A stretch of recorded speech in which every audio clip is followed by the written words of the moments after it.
Aku dengar you need some healing. Kamu butuh healing. Okay, just stay still. Stay still. Diam aja, tenang aja. And I'm here for you. I'm here for you. Just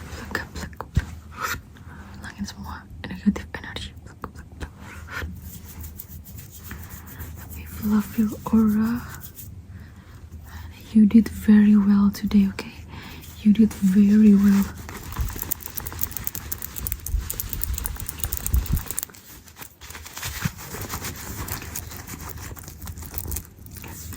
You did very, very, very, very well. Kamu udah bekerja sangat keras, oke? And kayaknya kamu harus lebih bangga sama diri kamu lebih sering lagi, oke? Walaupun kamu sekarang mungkin belum di tempat yang kamu inginkan.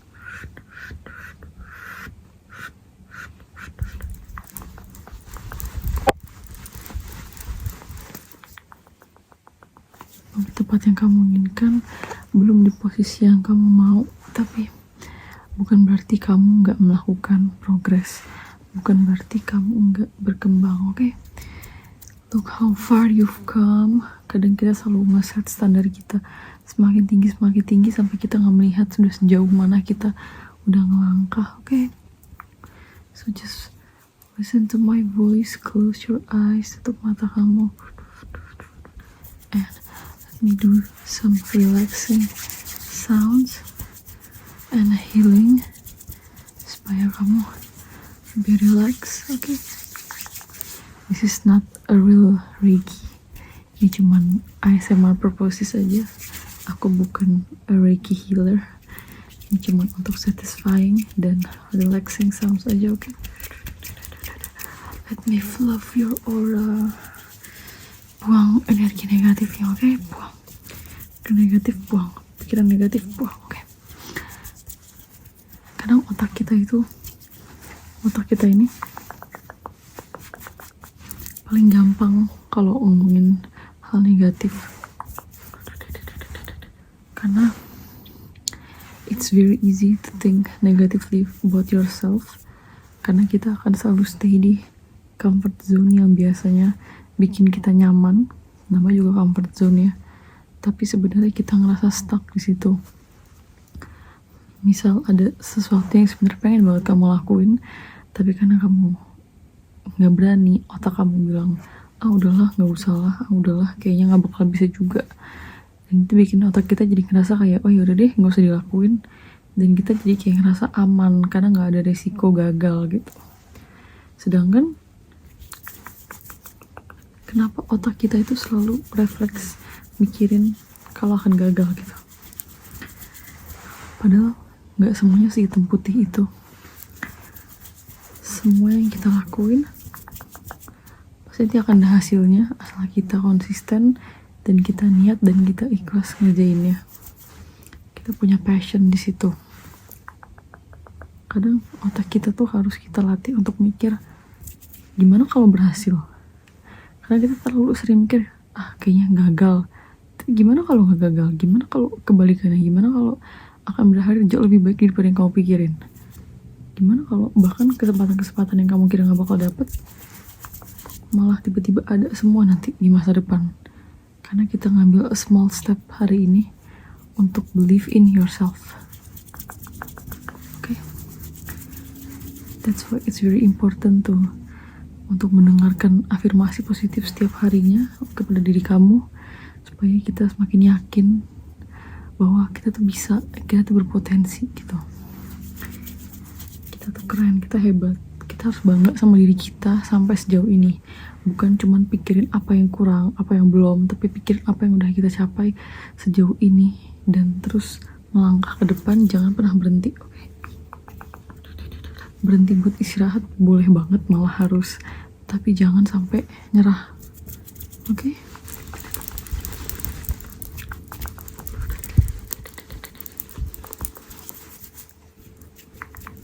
Karena hidup ini terlalu singkat buat kita sia-siain cuman karena ya kalau nggak berhasil gimana ya, nanti gue malu ya, nanti gue ini ya. Sebenarnya namanya kita berusaha, gagal itu udah jadi part of our life gitu. Malah kalau kita nggak pernah gagal dalam hidup, gimana coba kita belajar? Dan menurut aku sebenarnya bukan gagal, tapi belum aja gitu. Mungkin kita ngerasa nih kurang ini, tapi karena kamu nyoba, kamu jadi tahu apa yang kurang, kamu jadi tahu apa yang harus diimprove.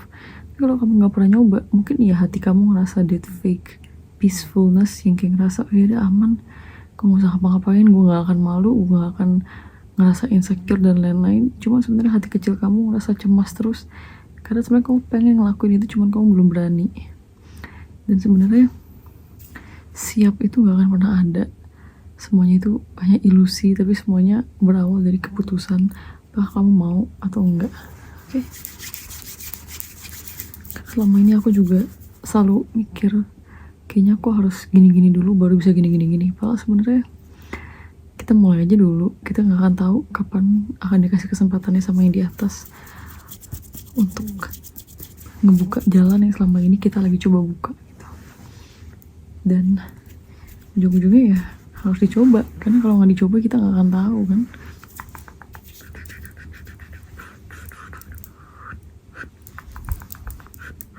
Awal-awal konten, aku pernah bikin konten YouTube itu udah dari dulu tuh kontennya konten make up, dan itu bener-bener nekat parah sih. Itu 2019 kayak mulai pertama deh, 2020 ya, 2019 kayaknya deh itu aku bikin konten YouTube. Apa dari 18 ya, kayaknya dari awal kuliah deh, 18.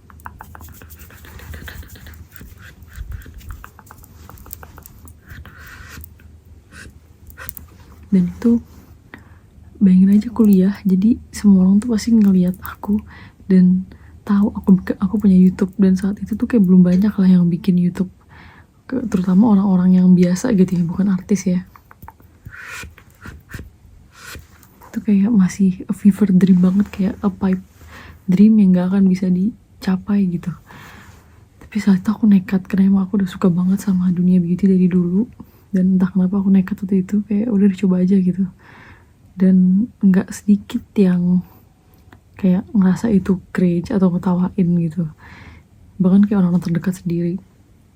Cuman saat itu bohong sih kalau aku bilang aku nggak down, kalau aku bilang aku nggak malu, nggak mau kayak udah stop aja deh malu gitu. Cuman itu nggak bikin aku berhenti gitu. Sempet di second doubting myself, sempet kayak kayaknya nggak bakal bisa, kayaknya bener nih kata orang-orang, kayaknya ini cringe atau alay gitu. Terus apalagi ngebandingin sama konten-konten YouTuber lain yang kayaknya udah advance banget, udah lancar banget ngomongnya, udah punya studio, udah punya kamera bagus gitu kan. Tapi ya balik lagi, sebenarnya kita bandingin sama orang yang udah bertahun-tahun di industri itu, mungkin juga starting pointnya berbeda, mungkin juga mereka udah, kita nggak tahu apa yang udah mereka lewatin juga lah sebenarnya. Jadi untuk mereka bisa sepede itu depan kamera kan pasti butuh proses yang panjang gitu. Saat itu aku terlalu nge-push diri aku tuh sampai ngerasa ini kayak kurang banget, masih kurang itu. Cuman sisi positifnya dari itu adalah karena aku nyoba, aku jadi tahu apa yang kurang, apa yang harus aku improve. Dan semakin sering ngomong depan kamera, lama-lama biasa juga. Dan lama-lama juga nggak terlalu peduli tuh sama omongan-omongan orang yang bilang alay lah atau apalah gitu. Lama-lama udah fokus kreatif aja, udah kayak mau orang in real life ngecengin atau ngatain, ya udahlah biarin aja gitu. Lama-lama juga nggak peduli, karena ya udah, karena nggak bakal ngubah apa-apa juga gitu. Kalaupun aku gagal ataupun aku berhasil, mereka juga nggak akan berdampak apa-apa kan ke aku gitu. Mereka juga nggak ngasih uang, nggak ngasih apapun juga. Jadi ya udah, kita let it be aja gitu, karena kita nggak bisa kontrol orang lain. Dan itu kalau aku nunggu sampai benar-benar berani, aku sampai nggak peduli sama omongan orang tuh nggak akan mulai sih. Justru karena udah nyoba, udah ngadepin hal-hal negatif yang ada dari hal yang kita coba itu, lama-lama kita jadi berani gitu. Lama-lama kita jadi ya udahlah gitu, lama jadi biasa. Makanya kadang orang bilang sebenarnya percaya diri itu bukan halusinasi. Iya sih, sebenarnya kayak kita agak halu ya untuk pede, kita harus nekat gitu kan. Cuman harus ada actionnya juga gitu. Kalau kita cuma halu pede tapi kita nggak berani ngapa-ngapain, nggak berani ngambil action, ya ujung-ujungnya nggak cuman fake confidence aja. Kita cuman pura-pura pede tapi dalam hati sebenarnya kita nggak secure gitu. Dan menurut aku kadang rasa kurang itu cukup, karena pertama kita jadi humble, kedua juga kita ya tahu ya semuanya dikasih sama yang di atas, dan juga kedua kita selalu punya room for improvement. Jadi kalau kamu ngerasa kurang, kamu kayak ngerasa kok kayaknya gue belum ini ya, gak apa, pelan-pelan berarti oh mungkin konten gue harus lebih kayak gini. Atau mungkin kalau misalnya kalian yang kerja kantoran, kamu ngerasa kok kayak orang lain udah gini sih kok gue belum gitu, mungkin gue bisa kali coba hal yang ini gitu. Walaupun mungkin gak harus sama, gak harus ngikutin apa yang orang lain lakuin, kalian gak harus konten, gak harus FOMO, cuman lebih ke kayak biasanya dari diri kita nih ada nih sesuatu yang pengen kita lakuin. Entah itu misal kamu pengen nyoba jalan-jalan sendiri, sekedar kayak nyoba-nyoba kafe baru, atau misal kamu mau nyoba foto-foto bagus, apapun itulah, hal-hal kecil lah, gak semuanya berhubungan sama nyari uang ya. Cuman bisa kamu malu mau ngepost atau apa, gak apa-apa, lakuin aja dulu. Karena sebenarnya kita nggak bisa kontrol respon orang. Yang bisa kita kontrol adalah apakah kita mau dengerin orang-orang itu atau enggak gitu. Apakah kita mau membiarkan hal-hal negatif itu bikin kita berhenti. Dan menurut aku dimana kita mau step atau mau level up, itu pasti kita harus bisa melewati hal-hal yang gak enak itu dulu. Sama kayak aku bikin konten itu bukan tiba-tiba orang-orang nerima aja aku bikin konten, cuma kan aku udah sering bikin, lama-lama orang juga kayak oh ya udah emang dia konten kreator kok gitu, udah nggak ngerasa aneh lagi gitu. Walaupun memang awal tetap ada aja yang kayak kaget gitu kan, misalnya kayak dari MUA aja orang udah agak kaget, tiba-tiba jadi ini ASMR juga kan. Cuman di momen ini mungkin aku lebih dewasa juga, jadi udah nggak terlalu malu sih. Sempet sih malu juga awal-awal, kayak aduh cringe gak ya gitu kan. Cuman kayak lama-lama ya udahlah gitu, karena kita udah sering nyoba, lama-lama jadi biasa gitu. Jadi ini buat kalian yang mungkin butuh ya cerita-cerita, atau mungkin yang lagi ngalamin hal yang sama juga, kayak nggak ada yang nyangka gitu tiba-tiba aku diundang sama makeover untuk collab makeup class yang aku bahkan di kepala aku tuh nggak pernah kepikiran bakal diundang gitu. Kayak bahkan aku nggak halu aja tuh waktu itu belum berani gitu, masih kayak pengen bikin makeup class, cuman aku nggak nyangka ada brand yang mau ngajakin collab gitu. Sempet aku waktu itu ditanya temanku kayak bisa nggak sih lo collab gitu, bikin makeup class, lo yang ngajar, brand yang nyiapin produknya gitu. Dan aku sempet kayak coba deh gue reach out makeover, karena aku beberapa kali mau udah suka kerja sama makeover. Itu pun kayak sempet surreal banget, karena dari dulu aku tuh impian aku satu, simple banget, pengen banget ngerasain kerja sama brand gitu, pengen banget di endorse itu, sepolos itu dulu gitu. Dan memang tanggung jawabnya tuh besar ya guys, ternyata di endorse tuh gak cuman nerima fee aja, tapi kita tanggung jawab sama audiens kita bahwa yang kita tunjuk ini beneran approve sama kita, bukan cuma sekedar bohong atau gimmick aja gitu. Dan beberapa kali aku pernah nolak brand-brand, bahkan brand high end loh, aku pernah nolak juga karena aku tuh coba produknya aku nggak suka, dan aku ngerasa kayaknya aku nggak bisa deh ngepromosiin produk yang aku udah mahal dan aku nggak suka lagi. Kayak aku soalnya sempet termakan omongan influencer lain gitu, makanya aku beli produknya. Cuma pas aku coba, aduh nggak bagus sama sekali. Terus kayak udah nggak usah deh, daripada emang sih perlu tuh kayak bisa jadi big step buat aku untuk naik lagi karena collab sama brand gede. Cuman kayak aduh nggak deh, kayaknya lebih baik aku yakin pasti ada kesempatan lebih baik lagi gitu. Dan saya mana ngomongnya sampai lupa lagi. Kita feeling bracelet dulu.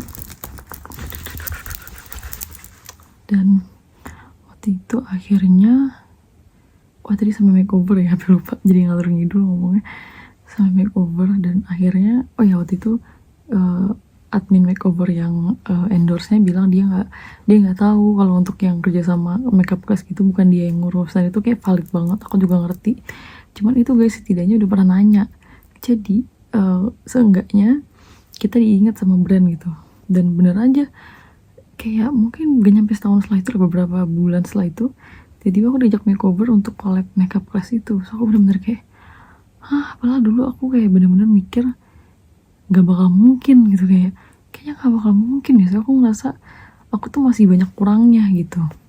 Tapi ternyata bagi brand lain, bagi brand atau bagi orang lain tuh kamu tuh bisa aja sangat valuable. Kadang kita terlalu keras ngekritik diri kita sendiri, kita kayak kurang ini kurang itu, padahal sebenarnya orang lain tuh ngeliat kita tuh kayak kakak tuh pro loh, lo tuh jago loh gitu.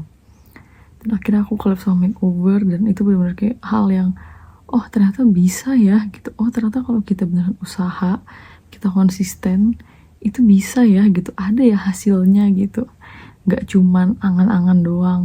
Dan itu bener-bener terasa real banget sih. Dan sekarang akhirnya aku bisa collab sama partner jadi official pro artiste partnernya Laura Mercier, juga bener-bener kayak di otak aku tuh kadang masih susah buat diterima, karena kayak Laura Mercier tuh adalah brand yang aku tuh dari dulu tuh sering banget denger dan sering banget pengen nyobain, cuman karena mahal ya, jadi aku nggak pernah bisa beli. Dan aku tuh baru bisa beli tuh setelah aku jadi MUA ini. Aku setelah jadi MUA aku jadi banyak invest ke produk-produk bagus kan untuk klien aku, dan akhirnya aku cobain dan aku kayak suka banget sama powdernya, emang bener-bener cinta banget, apalagi buat daily, buat sehari-hari itu kayak bener-bener sebagus itu. Powdernya kayak bener-bener ringan dan gak dempul gitu, tapi dia tahan gitu minyak, jadi bener-bener kayak best banget. Dan aku nggak nyangka sama sekali bakal dipikir, bakal masuk ke pikiran mereka atau di pertimbangan mereka bakal jadi official partnernya gitu. Kayak benar-benar sekaget itu, karena aku nggak pernah di reach out untuk datang ke event atau apapun, tiba-tiba aku langsung ditawarin menjadi partner salah satu MUA dari 20, dari sekian banyak MUA di Indonesia hanya 20 yang dipilih. Aku benar-benar kayak wow, gila, benar-benar kadang masih nggak habis pikir. Dan sekarang aku akan buka kelas sama mereka, aku buka private, aku juga buka yang semi private. Tapi kalau private itu memang sedikit lebih mahal sih, di 800.000, dan juga dia sendiri kan, kalau private dia sendiri. Terus waktunya sih bebas untuk private, cuman aku sekarang memang lagi lebih nge-push yang semi private karena lebih gak dijangkau, lebih terjangkau, 500.000. Tapi sebenarnya benefitnya tuh sama lah, benefitnya sama. Sebenarnya kamu dapat akses ke produk luxury-nya Laura Mercier, nyobain semua produknya sampai puas, dan juga dapat e-sertifikat, dan juga pasti materi dari aku yang jelas, nanti aku bikin PPT juga. Jadi sebenarnya niat dari Laura Mercier dari awal, dan juga aku setuju banget, dan juga niat aku juga sebenarnya tuh pengen orang Indonesia tuh, atau nunjukin ke orang-orang yang dimanapun lah yang nonton video aku ini, kalau makeup tuh sebenarnya gak sesusah itu loh, makeup yang proper tuh gak sesusah itu loh, gak sepusing itu loh gitu. Dan Laura Mercier itu memang brand yang memang udah ringkes banget gitu loh, dia tuh gak banyak produk launch tiap bulan, gak banyak kayak tiba-tiba ada ini, ada itu, ada ini, gak yang cuma nyari profit doang gitu loh. Dia benar-benar intentional banget si Laura ini bikin produk, jadi benar-benar yang kepake buat kalian sehari-hari, mau kalian ibu rumah tangga, mau kalian kerja kantoran, mau kalian freelancer kayak aku, MUA, content creator, itu benar-benar kepake banget karena memang versatile buat sehari-hari, didesain buat sehari-hari. Jadi bukan hanya untuk MUA, tapi untuk sehari-hari. Dan aku juga pakai itu sehari-hari, dan itu juga habisnya lama banget guys. Jadi kayak very worth it, sebenarnya worth it banget. Dan shade range-nya banyak banget, jadi apalagi untuk kulit Indo ya, kulit Indo yang harganya ini bisa dari light banget sampai gelap banget tuh, dia lengkap banget. Makanya aku masih kayak ngerasa unreal banget bisa collab sama Laura Mercier, dan menurut aku nih akan sangat bermanfaat banget buat teman-teman yang memang mau belajar makeup tapi bingung mau mulai dari mana, dan juga kepo sama mau nyobain produk luxury, pengen nyobain produk luxury tapi belum yakin mau beli, atau mungkin belum punya kesempatannya. Ini bisa banget cobain nanti di kelas aku gitu.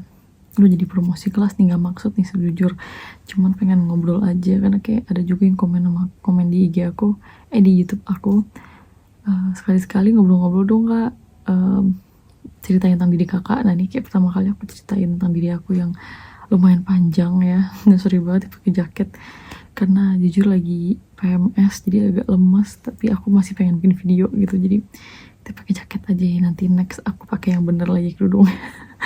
Oke. Sebenarnya sih inti semuanya aku pengen ngasih tau kalian kalau punya impian tuh penting banget, karena itu jadi kalian punya something to work on gitu, punya sesuatu yang pengen kalian tuju. Karena kalau hidup tanpa tujuan tuh sebenarnya kayak rasanya kosong aja guys, bener deh. Kayak kita tuh harus punya impian gitu.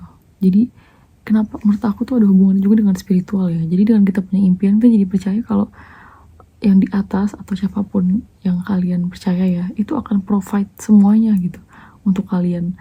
Dengan kalian punya impian, kalian jadi punya target dan juga tujuan hidup yang lebih terarah gitu. Kayak oh ya gue kan mau ke hal ini nih, hal positif ini, jadi gue gak boleh terlalu melenceng ke hal negatif yang lain gitu. Menurut aku itu sangat spiritual banget, karena menurut aku semenjak aku akhirnya menjadi freelancer ya, yang mana ada konten creator kan uangnya setiap bulan nggak stabil ya, maksudnya nggak yang benar-benar fixed income gitu, apalagi pas baru merintis. Jadi perlu banget kayak that crazy belief in God yang harus benar-benar kita percaya banget kalau semuanya tuh akan works out gitu, akan dibantu sama Allah asal kita terus berjuang, terus percaya gitu. Dan menurut aku tuh penting banget untuk punya dreams dan that crazy belief itu. Dan jujur ya, aku tahu aku sekarang masih jauh banget dari mungkin hidup ideal atau jauh banget dari target aku sekarang. Tapi di titik ini aja tuh aku udah ngerasa kayak wah ini aku gak nyangka banget bisa ada di titik ini gitu, bisa ada di titik yang aku ngerasa aman dalam perjalanan karir aku ini. Biasanya aku selalu cemas, selalu takut, selalu ngerasa oh ini belum nih kurang ini, aduh kayaknya nggak bisa deh, kayaknya masih jauh, kayaknya itu jauh banget rasanya impian tuh. Sekarang tuh ngerasa kayak oh gue udah di dalam impian gue nih, I'm living my dream right now gitu. Kayak sebenarnya bukan karena impian aku udah tercapai, tapi lebih ke sekarang mindset aku udah berbeda gitu. Mindset aku udah lebih ke ya udah, walaupun target aku yang utama misalnya aku masih pengen achieve yang lain, masih banyak hal yang pengen aku achieve, itu misalnya belum, itu bukan berarti aku belum berhasil atau gagal gitu, karena I am living my dream right now. Dan pasti juga selalu bersyukur gitu. Kadang kita ngerasa kok orang lain punya ini ya, punya itu ya, kayak mereka starting pointnya udah jauh deh, cuman sebenarnya balik lagi kita juga sebenarnya punya banyak gitu. Dan aku juga selalu bersyukur gitu ngeliat aku dibanding orang lain mungkin yang nggak bisa quit 9 to 5 jobnya untuk ngejar impiannya. Aku makanya bersyukur banget bisa punya kesempatan itu, makanya aku manfaatkan sebaik-baiknya, semaksimal mungkin, sebisa aku nih, walaupun kadang juga masih suka insecure, masih suka takut. Cuman kayak kalau dibandingin dengan yang dulu tuh aku ngerasa wah ini udah benar-benar bersyukur banget sih gitu.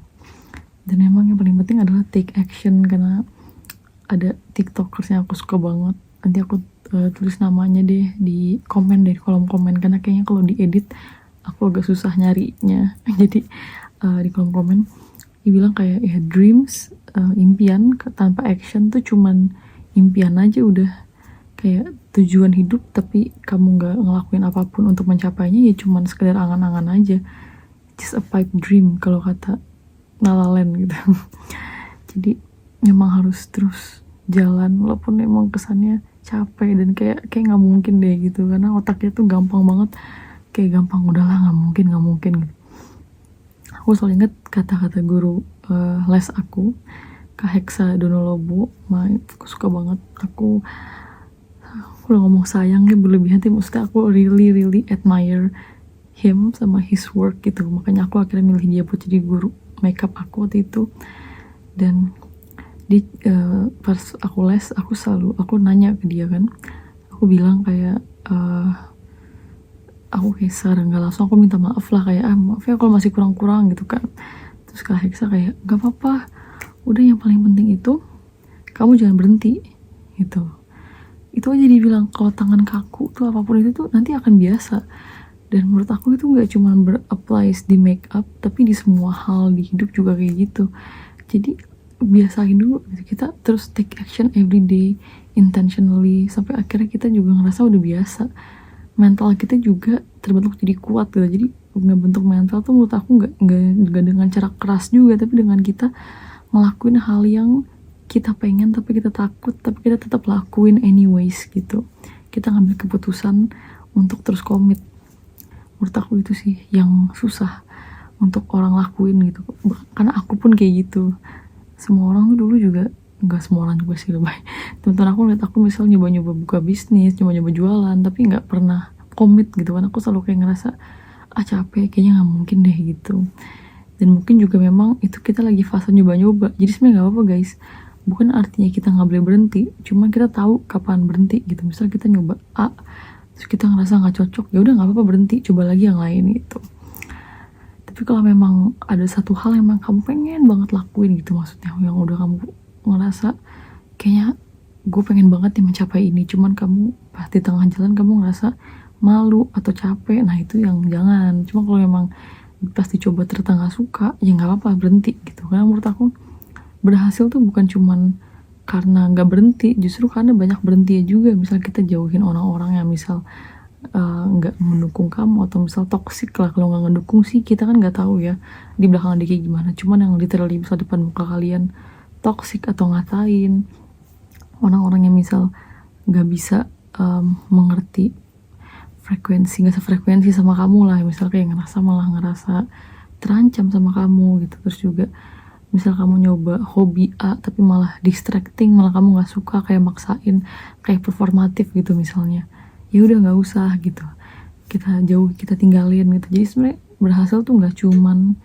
kita nggak berhenti, tapi juga kita ninggalin hal-hal yang memang udah gak meant for us gitu. Jadi agak ngalor ngidul ya, ini jadi kayak podcast, cuman gak apa-apa karena aku lagi pengen ngobrol aja sih juga sama kalian, karena udah lama gak live aku tuh. Karena kalau live itu biasanya kalian kan pasti request trigger, sedangkan aku tuh kadang pengen ngobrol, jadi gak apa-apa kita lewat video YouTube dulu ya. Oke deh, ini dia selesai videonya. Dari yang video harusnya Reiki and positive affirmation jadi curhat dikit, tapi gak apa-apa. Semoga ngebantu untuk kalian yang memang lagi butuh ditemenin, atau memang butuh didengerin, atau butuh di ngertiin. Semoga ada yang bisa relate dan bisa ada harapan baru. Jadi tenang aja, kalian gak sendiri, we're all in this together. Tenang aja, kalau kalian suka konten kayak gini, mungkin aku akan bikin beberapa kali lagi kayak talking video lagi, karena ternyata enak juga ya, kayak ngeluarin isi pikiran juga gitu. Oke, I'll see you guys on my next videos. Bye bye, love you all, makasih udah nonton ya.